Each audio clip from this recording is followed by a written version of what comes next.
Hello my dear students, कैसे हैं आप लोग। आशा करते हैं अच्छे होंगे, स्वस्थ होंगे और मन लगा के पढ़ें। तो हम लोग पिछले दिन पढ़े थे ओ सदा नीरा पाठ के लेखक जगदीश चंद्र माथुर जी के जीवनी के बारे में पढ़े थे।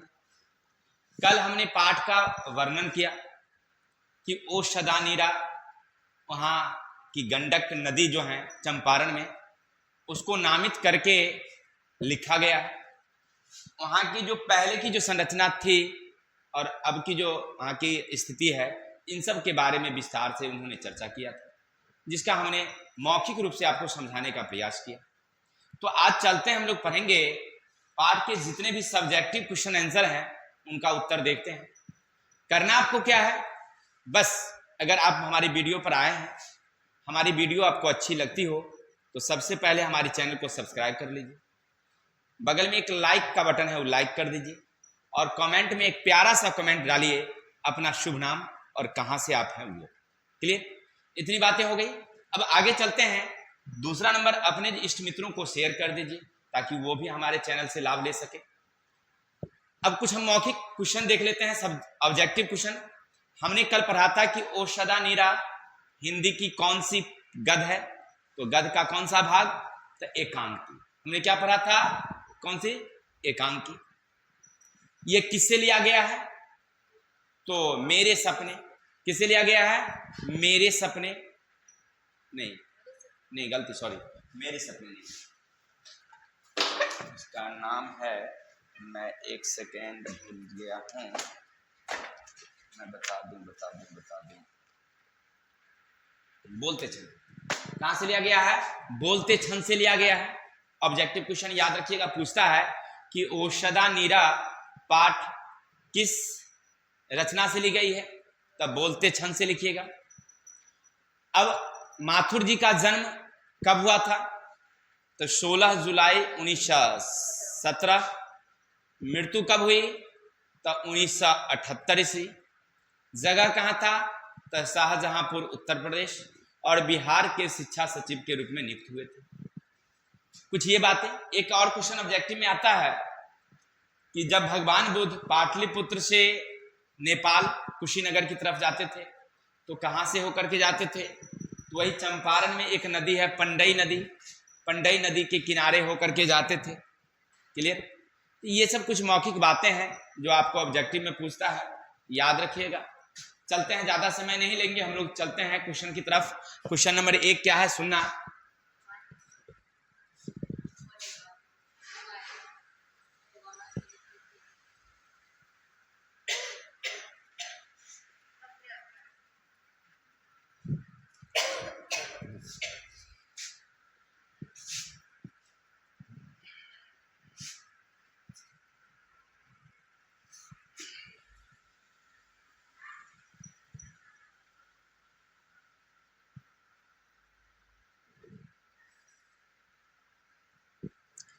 क्वेश्चन नंबर 1 देखना भाई, क्या कहता है, चंपारण क्षेत्र में बाढ़ का प्रचंडता के बढ़ने का क्या कारण है। चंपारण क्षेत्र में जो बाढ़ आती है और वो भी विकराल बाढ़, इसके आने की पीछे क्या वजह हो सकती है। आपने कहानी पढ़ा, लेखक साहब यानी माथुर जी कहते हैं कि पहले चंपारण में इतनी बाढ़ नहीं आती थी, लेकिन अब बाढ़ वहां ज्यादा आती है। इसका मेन कारण है वहां की जंगल की कटाई। जंगल धीरे धीरे कटती गई, जिसके कारण बाढ़ भयावह आती है। मैं इसको समझाता हूं अपने तरीके से, समझना। मान लो ये नदी है, इसमें पानी की धाराएं बढ़ रही है और इस जगह पर पेड़ है, ये पेड़ है,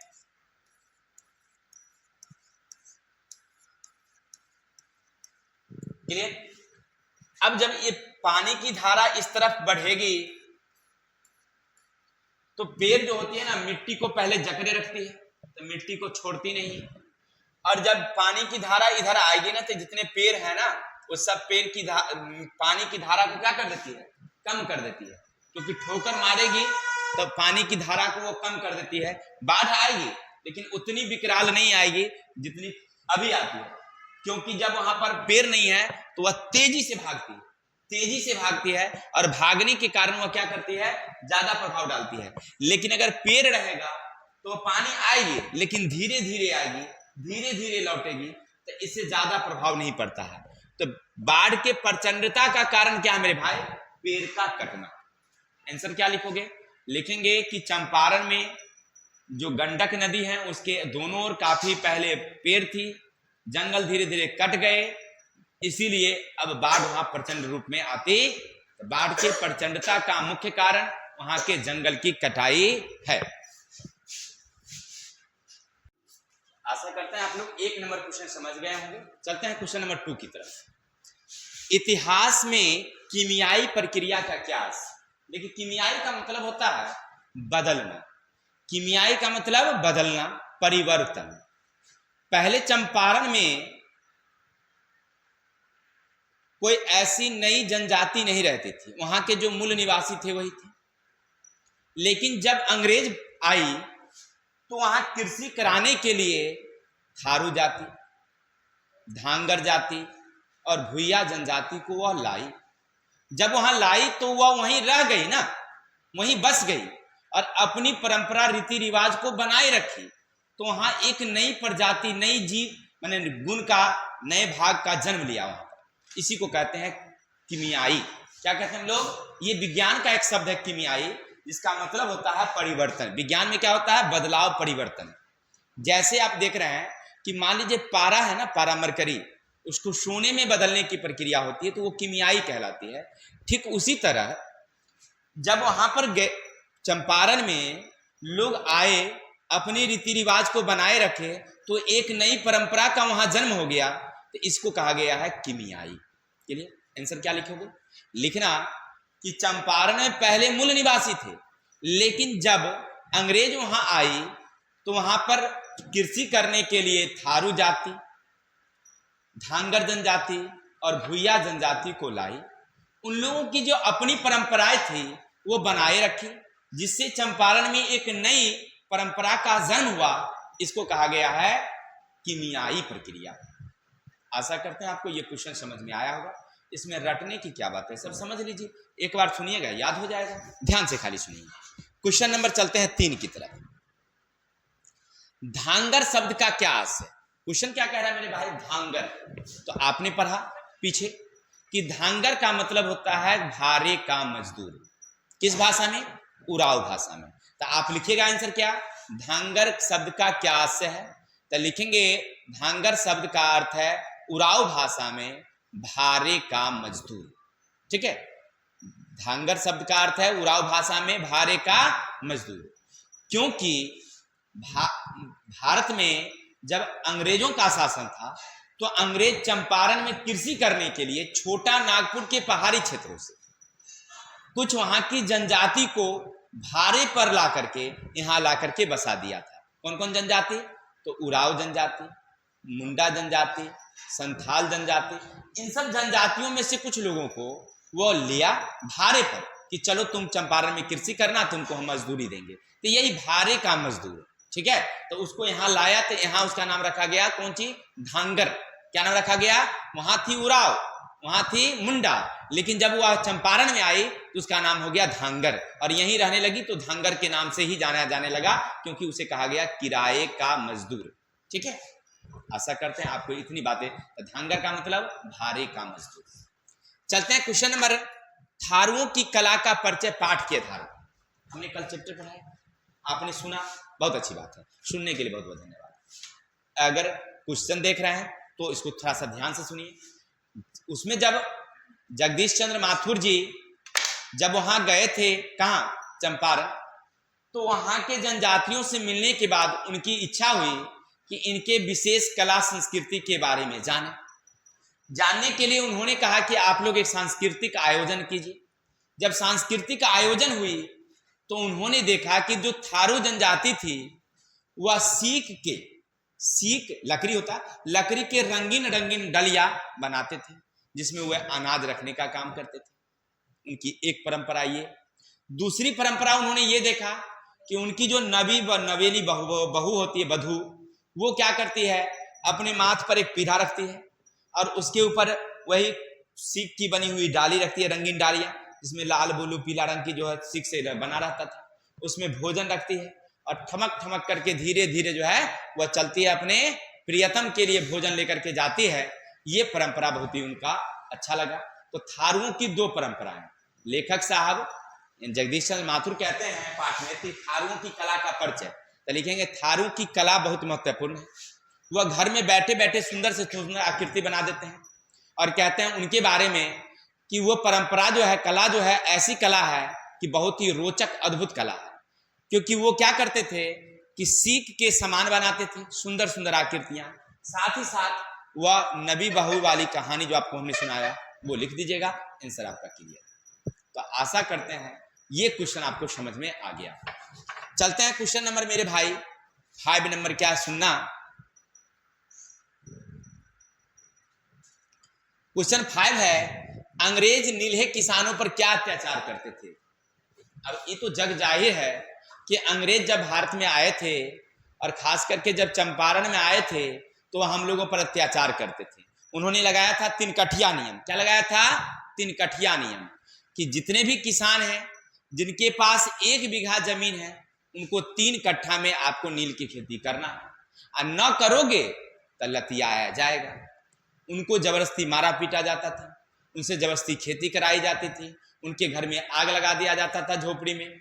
ऐसी माने वहां पर अत्याचार था। ठीक है, अगर नीलहे जमींदार अगर किसी किसान के यहाँ चले गए तो उनकी लगाम को पकड़ना पड़ता, घोड़े के लगाम को।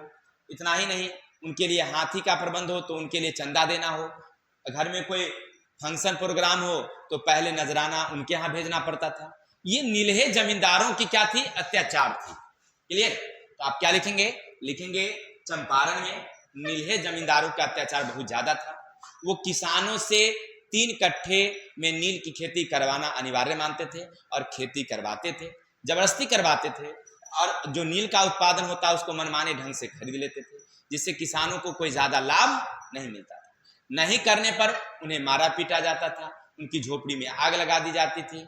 इतना ही नहीं, उनको अगर घर में कोई शादी फंक्शन हो तो उन्हें पहले नजराना भेजना पड़ता था। ये सब नजराना का मतलब खाना पीना अच्छा से बना करके उनके लिए कपड़ा का प्रबंध करके तब भेजा जाता था कि भाई हमारे घर में फंक्शन है तो हम इस तरह का आयोजन कर रहे हैं। ये सब नजराना, हमारे यहाँ नहीं भेजोगे तो तुम्हारे घर में फंक्शन नहीं होगी। ये अत्याचार था उनका। चलते हैं, तो आशा करते हैं आपको क्वेश्चन नंबर 5 भी समझ में आ गया होगा। चलते हैं क्वेश्चन नंबर 6, गंगा पर पुल बनाने में अंग्रेजों ने क्यों दिलचस्पी नहीं ली।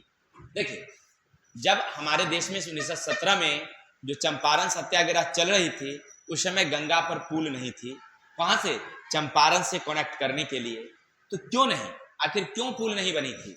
इसके पीछे क्या कारण था? इसका पीछे कारण क्या था, सुनना मेरे भाई। देखिए, ये हमारा गंगा नदी है और ये हमारा दक्षिणी हिस्सा है। सुनना, ये हमारा दक्षिणी हिस्सा है और ये हमारा उत्तरी हिस्सा है। यहाँ चंपारण है, यहाँ क्या है? चंपारण। और इधर दक्षिणी हिस्सा है जहां पटना है, मान लीजिए। समझे बात को? इस ओर यानी दक्षिणी हिस्सा में पहले से आंदोलन चल रहा था, अंग्रेजों के खिलाफ विद्रोह चल रही थी, और इधर विद्रोह अभी नहीं चल रहा था। चंपारण के लोगों को कोई विद्रोह के बारे में जानकारी नहीं थी। तो अंग्रेज सोच रहा था कि अगर पुल बना देंगे तो उत्तर के लोग दक्षिण जाएंगे, दक्षिण के लोग उत्तर आएंगे, तो ये विद्रोह के बारे में जानकारी उसको मिल जाएगी, तो चंपारण में भी विद्रोह शुरू हो जाएगी। आई पुलबा ना बनाएंगे ना, तो ना तो उत्तर के लोग दक्षिण जाएगा ना दक्षिण के लोग उत्तर जाएगा, तो चंपारण में किसी को विद्रोह के बारे में जानकारी नहीं मिलेगी और हम आराम से यहाँ शासन करते रहेंगे। ये चाह रही थी, इसलिए पुल बनाने में इंटरेस्ट उसने नहीं लिया, क्योंकि विद्रोह को चंपारण में आने नहीं देना चाहता था। ठीक है, समझ में आई बात है? फिर समझ लेंगे।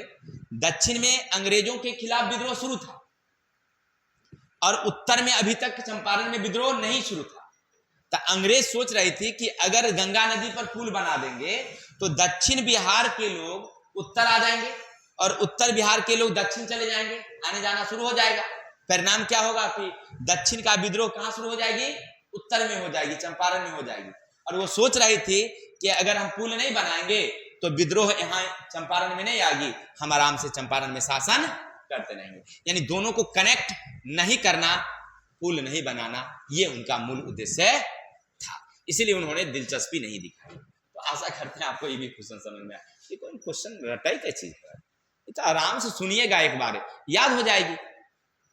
आप लोग किताब खोल लेते हैं और अरे वीडियो एक बार अगर देख लीजिएगा तो आराम से याद हो जाएगा, और नहीं होता तो डबल कर दीजिएगा। ऐसे हम थोड़ा सा साइड हो जाएंगे, स्क्रीनशॉट भी ले सकते हैं। चलते हैं क्वेश्चन नंबर आगे। क्वेश्चन नंबर 7, चंपारण में शिक्षा व्यवस्था के लिए गांधी जी ने क्या किया। देख, गांधी जी को जब राजकुमार शुक्ल बुलाए थे तो गांधी जी जब वहां गए, सारी बातों का जब जांच किए, तब उन्हें एकाएक एहसास हुआ, महसूस हुआ कि चंपारण में स्थिति तभी सुधरेगी जब यहाँ शिक्षा व्यवस्था शुरू होगी। यहाँ के लोग जब शिक्षित होंगे तभी चंपारण सुधरेगा। तो उन्होंने शिक्षा व्यवस्था के लिए 3 जगह स्कूल खोले। जगह कौन कौन था? तभी तिहरबा, बरहरबा और मधुबन। स्कूल खोलने से नहीं ना काम चलेगा हो भाई, ओकरे में शिक्षक भी चाहिए, निष्ठावान शिक्षक। तो अपने परम मित्र सबको बुलाए, पुंडलिक जी को, कस्तूरबा गांधी, देवदास और गोखले जी, इन सब को बुला करके वहां पर वो रख दिए और कहे आप लोग इसमें पढ़ाइए। क्लियर? तो चंपारण में शिक्षा के लिए क्या किए गांधी जी कि वहां पर 3 जगह स्कूल खोले। कहाँ कहाँ? भितिहरबा, बरहरबा और मधुबन। और तीनों में अपने शिक्षकों को ला करके उन्होंने नियुक्त किया। और वहां पर आवासीय विद्यालय थे कि बच्चे यहीं रहेंगे, यहीं पढ़ेंगे, यहीं रहेंगे। ठीक है? जब पढ़ाई होगी तब लोगों में ज्ञान जागरूकता आएगी, फिर आगे हम लोग आराम से काम कर सकते हैं, ऐसा उनका मानना था। क्लियर? तो आशा करते हैं आपको ये भी समझ में आ गया। क्वेश्चन नंबर 8, गांधी जी के शिक्षा संबंधी आदर्श क्या थे। देखिए, गांधी जी शिक्षा के समर्थक थे, लेकिन गांधी जी शिक्षा के साथ साथ क्या चाहते थे? तो गांधी जी कहते थे खाली किताबी लिखने से काम नहीं चलेगा। अब किताब आपको दे दिए, 1 पन्ना भर लिए, किताब पढ़ लिए, रिजल्ट हो गया, उससे मतलब नहीं है। वो कहते थे कि शिक्षा का मतलब है अक्षर ज्ञान के साथ साथ चरित्र निर्माण। देखिए, गांधी जी शिक्षा संबंधी आदर्श क्या था? वो कहते थे कि किताबी शिक्षा के साथ साथ क्या जरूरी है? चरित्र निर्माण जरूरी है, ऐसा कहते थे। जैसे आपने सुना होगा कहानी, जब गांधी जी वहां पर स्कूल खोले तो कुछ लोगों ने उनसे पूछा, अंग्रेजों ने भी पूछा कि भाई आपको स्कूल खोलने का क्या उद्देश्य है? तो वो कहे कि हमारा उद्देश्य कुछ नहीं है, हम ही नहीं चाहते हैं कि सब पढ़ लिख लेगा, खेती बाड़ी ना करे, ऐसा कोनो हमारा विचार ना है। तो क्या विचार है? तो हम चाहते हैं कि यहाँ के लोग चरित्रवान हो, शिक्षित हो, ज्ञानी हो, ये ज्ञान हो और चरित्र का निर्माण हो, पुरानी जो संस्कृति है उसको अपनाए, ये सब बात को वो कहते थे। ठीक है? यानी कहने का अर्थ है कि संस्कृति का विकास, चरित्र निर्माण, ये उनका मूल उद्देश्य था। आशा करते हैं आपको क्वेश्चन नंबर 8 भी समझ में आ गया होगा। चलते हैं 9 नंबर, पुंडलिक जी कौन थे? अब कहानी में आपने सुना कि भाई पुंडलिक जी कौन थे। तब पुंडलिक जी गांधी जी के एक परम मित्र थे, बहुत नजदीकी करीबी मित्र, और वे एक शिक्षक भी थे। कहाँ लाया गया था उनको? तो उनको लाया गया था भितिहरबा में पढ़ाने के लिए। ठीक है? तो अब कोई पूछे कि भाई पुंडलिक जी कौन? तब भितिहरबा के शिक्षक थे, जो गांधी जी के बड़े करीबी मित्र थे और निर्भीक व्यक्ति थे। इनके बारे में कहानी है कि एक बार कहते हैं कि पुंडलिक जी के जो कुटिया थी, उसमें वहां का जो एक अफसर था, अंग्रेज अफसर एमन साहब, जब वो गए थे तो वहां का ये नियम था कि एमन साहब जब उतरेंगे घोड़े से तो उस घर का मालिक लगाम पकड़ के खड़ा रहेगा जब तक एमन साहब नीचे कुर्सी पर बैठेंगे। अब पुंडलिक जी वो घोड़ा का लगाम नहीं पकड़ते हैं और निर्भीकता से बैठे रहते हैं। तो ये डर जो है, तो निडरतापन किससे सीखे? तो गांधी जी से ही सीखे। ठीक है? पुंडलिक जी के बारे में जन्म कुंडली समझ गए। पुंडलिक जी कौन? तब भितिहरबा में पढ़ाने वाले एक शिक्षक, गांधी जी के परम मित्र और निडर साहसी लोग थे, जिनके बारे में एक छोटी सी कहानी हमने सुनाया, आप वो भी लिख सकते हैं, कोई दिक्कत। तो आशा करते हैं क्वेश्चन 9 नंबर समझ में आ गया होगा। चलते हैं क्वेश्चन नंबर 10। गांधी जी ने चंपारण के आंदोलन किन 2 सीखों का उल्लेख किया और इन सीखों का आज कितना उपयोगी है? अब बताइए। गांधी जी ने हमको चंपारण सत्याग्रह से क्या सिखाए? तो हमको सिखाए हैं दो बातें। गांधी जी चंपारण सत्याग्रह से हमें दो बातें सिखाए हैं। पहली है निर्भीकता और दूसरी है सत्य। वो कहते हैं कि आप हमेशा सत्य के मार्ग पर रहिए। किस पर रहिए? सत्य के मार्ग पर चलिए। इससे कोई भी कठिनाई हो डरिए नहीं। तो दो बातें, एक सत्य के मार्ग पर चलना और दूसरा निर्भीकता उन्होंने सिखाई। क्या क्या सिखाई उन्होंने? सत्य के मार्ग पर चलना और निर्भीकता उन्होंने सिखाई है। कोई दिक्कत? तो आशा करते हैं और आज के समय में इन दोनों शब्दों का बड़ा ही महत्व है।